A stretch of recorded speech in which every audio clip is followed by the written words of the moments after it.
వి gold trusted gold buyers తాకట్టులో ఉన్న బంగారాన్ని విడిపించి ఈ రోజు ఉన్న మార్కెట్ ధరకే కొనబడును. మరిన్ని వివరాలకు సంప్రదించండి 77107720. Welcome to RTV. వచ్చే సంవత్సరం జనవరి నెలలో వచ్చే సంక్రాంతి పండగ అంటే మామూలుగా పెద్ద పండగ అని చెప్తారు. ఈ పండగకు ఎక్కడ పబ్లిక్ ఉన్నా ప్రజలు ఎక్కడ ఉన్నా వాళ్ళ సొంత ఊర్లకు వెళ్ళి పెద్ద పండగను జరుపుకునే అలవాటు ఆనవాయితీ కొన్ని సంవత్సరాలుగా వస్తున్న పరిస్థితి. అయితే ఈ సంక్రాంతి రద్దీని ఆసరా చేసుకున్న కొన్ని ప్రైవేటు సంస్థలు ఆ ప్రయాణికుల్ని ఏ విధంగా దోచుకునే ప్రయత్నంలో ఉన్నాయో ఒకసారి మీకు చెప్పే ప్రయత్నం అయితే చూపిస్తాను. కానీ నిజంగా మీరు కానీ ఇప్పుడు కానీ ఏ విధంగా ఈ బస్సు రేట్లు తర్వాత మిగతా రేట్లు ప్రైవేటు రేట్లు ఏ విధంగా పెరిగాయో ఒకసారి కానీ మీరు కానీ చూస్తే నిజంగా షాక్కు కావాల్సిన పరిస్థితి. ప్రభుత్వాలు మరి ఏం చేస్తున్నాయో తెలియదు, కానీ ప్రైవేటు దోపిడీకి రంగం మాత్రం సిద్ధమైంది అనేది చెప్పాలి. ప్రస్తుతం అసలు ఓవరాల్గా ఏ ప్రాంతం నుంచి ఎక్కడికి ఆర్టీసీ బస్సు రేట్లు ఎంత, అలాగే ప్రైవేటు బస్సు రేట్లు ఎంత చూపించే ప్రయత్నం ఆర్టీవీ ఎక్స్క్లూజివ్గా మీకు చూపించే ప్రయత్నం అయితే చేస్తుంది. ప్రస్తుతం మనం ఒకసారి మేక్ మై ట్రిప్లోకి వెళ్ళే ప్రయత్నం అయితే చేద్దాం. ఒకసారి మేక్ మై ట్రిప్లోకి నేను వెళ్తున్నాను. మేక్ మై ట్రిప్కి నేను లాగిన్ అయ్యాను. దీంట్లో ఫస్ట్ మనం ఒకసారి హైదరాబాద్ నుంచి విజయవాడకి అంటే మనం కానీ చూసుకుంటే హైదరాబాదు నుంచి విజయవాడకి జనవరి 9వ తారీఖు పండగకి ముందు రోజు సెలవులు. చాలామంది కూడా ఆ రోజు రావడానికి తిరిగి వెళ్ళడానికి వీటన్నిటికి కూడా బుక్ చేసుకునే ప్రయత్నం అయితే చేస్తుంటారు. జనవరి 9వ తారీఖున అసలుకి రేట్లు ఎట్లా ఉన్నాయి హైదరాబాదు టు విజయవాడ. ఒక్కసారి మనం కానీ చూసుకుంటే ఏపీఎస్ఆర్టీసీ అంటే ఆంధ్రప్రదేశ్ నడిపే ఆర్టీసీ బస్సులో కేవలం 412 నుంచి 781 రూపాయలు. అంటే 412 అంటే నాన్ ఏసీ బస్సులు 400 రూపాయల నుంచి మొదలవుతాయి. ఏసీ డాల్ఫిన్ లేకపోతే ఏసీ కోచ్ బస్సులు మాత్రం 781 రూపాయల వరకు ఛార్జ్ అయ్యే అవకాశం కనబడుతుంది. అలాగే తెలంగాణ ఆర్టీసీ ఇక్కడ 440 రూపాయల నుంచి 2338 రూపాయల వరకు విజయవాడ టికెట్. సాధారణంగా మనం కానీ చూసుకుంటే హైదరాబాద్ నుంచి విజయవాడకి ఎక్కడైనా బహుశా ఏసీలో డాల్ఫిన్ లాంటి బస్సుల్లో వెళ్తే 700-750 రూపాయల వరకు ఛార్జ్ తీసుకునే పరిస్థితి రెగ్యులర్గా ఉంటుంది. అలాగే తెలంగాణ ఆర్టీసీలో కూడా 1000 రూపాయల వరకు కూడా వెళ్ళే పరిస్థితి అయితే ఉంది టికెట్లు. కానీ ఇక్కడ కానీ మనం కానీ చూసుకుంటే అదే ప్రైవేట్ బస్సులు ఎలా దోచుకుంటున్నాయో ఒకసారి చూస్తే మనం కానీ చూసుకుంటే షామోలీ ట్రావెల్స్ హైదరాబాద్ నుంచి విజయవాడకి వెళ్ళే షామోలీ ట్రావెల్స్ టికెట్ ధర 5,999 రూపాయలు. అంటే 6,000 రూపాయలు టికెట్ ఒక్క మనిషికి. ఒక్క టికెట్ ధర 6,000 రూపాయలు షామోలీ ఛార్జ్ చేస్తుంది. ఆల్రెడీ ఇక కేవలం దీంట్లో 7 సీట్లు మాత్రమే లెఫ్ట్ అయ్యాయి. ఎందుకంటే 7 సీట్లు మాత్రమే ఉన్నాయి. అంటే జనవరి 9వ తారీఖు ఈ షామోలీ బస్సులో విజయవాడకి కేవలం 7 సీట్లు మాత్రమే ఉన్నాయి. అంటే ఆర్టీసీ బస్సులు ఫుల్ అయ్యాయి. తర్వాత ప్రైవేటు బస్సుల్లో ఏ విధంగా దోచుకుంటున్నారో చూపిస్తా. ఇంకొకటి ఎల్పీ ట్రావెల్స్లో 3,000 రూపాయలు హైదరాబాద్ నుంచి విజయవాడకి టికెట్ ధర నిర్ణయించారు. చిన్న క్లాసు ప్రైవేటు బస్సు కనపడుతుంది. అలాగే జిఎంసి ట్రావెల్స్లో అయితే ఇక్కడ కూడా 5,000 రూపాయలు టికెట్. 5,000 రూపాయలు టికెట్లున్నాయి. దీంట్లో ఇంకొక 20 సీట్లు మాత్రమే మిగిలి ఉన్న పరిస్థితి. రెండవది ఎస్వికేడిటి ట్రావెల్స్. ఇది కూడా కొంత ఫేమస్ అయిన ట్రావెల్స్. అది కూడా హైదరాబాద్ నుంచి విజయవాడకి 5,000 రూపాయలు టికెట్ చూపిస్తున్న పరిస్థితి. ఇక శ్రీ సరస్వతి అనేది కూడా 3,000 రూపాయలు 2,500 రూపాయలు టికెట్ చూపిస్తున్న పరిస్థితి. అంటే ఒక వ్యక్తి హైదరాబాద్ నుంచి విజయవాడకి కేవలం 200-300 కిలోమీటర్ల దూరం ఉన్న విజయవాడకి రావడానికి ఒక మనిషికి 6,000 రూపాయల వరకు దోచుకుంటున్న పరిస్థితి. అంత టికెట్స్ని రేట్లని ఇక్కడ పెంచారు. మరో ఊరు కూడా మనం చూసే ప్రయత్నం అయితే చేద్దాం. ఇప్పుడు హైదరాబాద్ నుంచి విశాఖపట్నం ఎంత ఉందో కూడా చూపించే ప్రయత్నం అయితే చేస్తాను. హైదరాబాద్ నుంచి విశాఖ కూడా కొంచెం రేట్ ఎక్కువగా ఉంటుంది. తెలంగాణ ఆర్టీసీలో అయితే 1700 నుంచి 2500 రూపాయలు ఉంటే ఇక్కడ రణదీప్ ట్రావెల్స్లో దాదాపుగా 2899 రూపాయలు.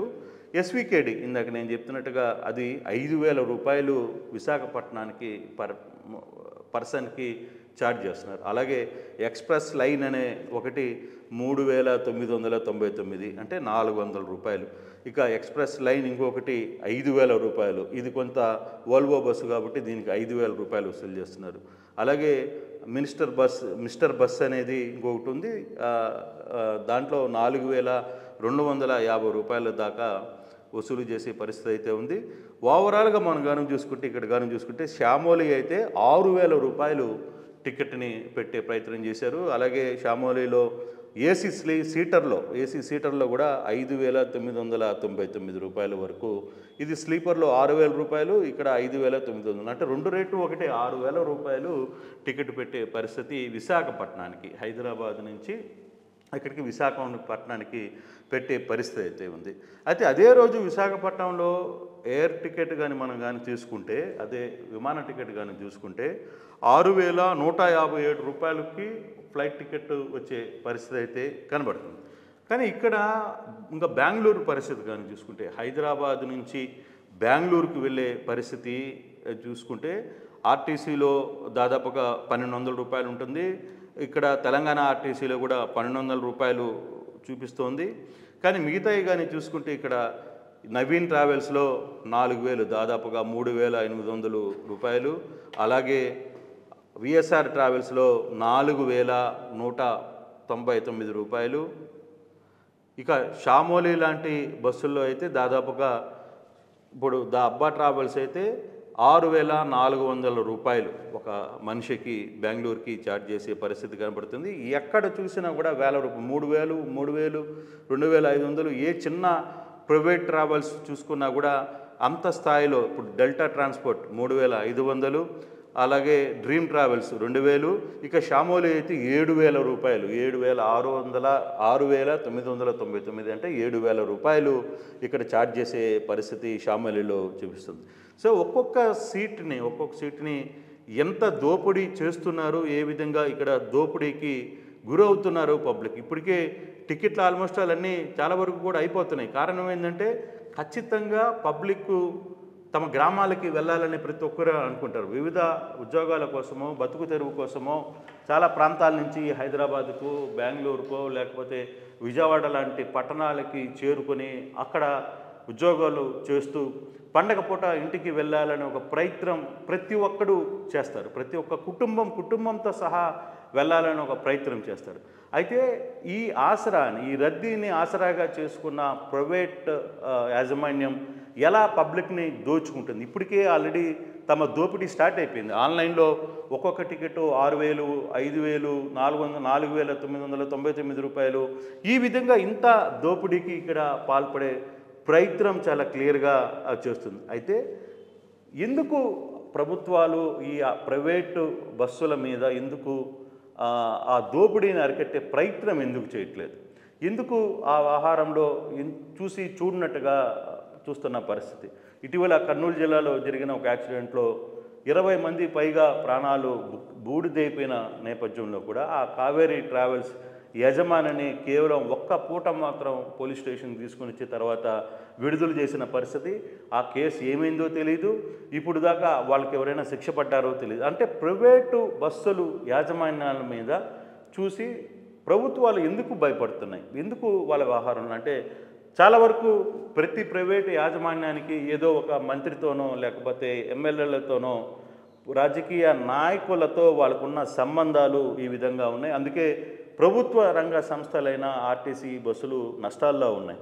కానీ ఇప్పటికైనా సరే ప్రభుత్వాలు క్లియర్గా ఈ వ్యవహారంలో ఖచ్చితంగా కొన్ని బస్సులను పెంచాల్సిన అవసరం ఉంది. రద్దీని తట్టుకోవాలి.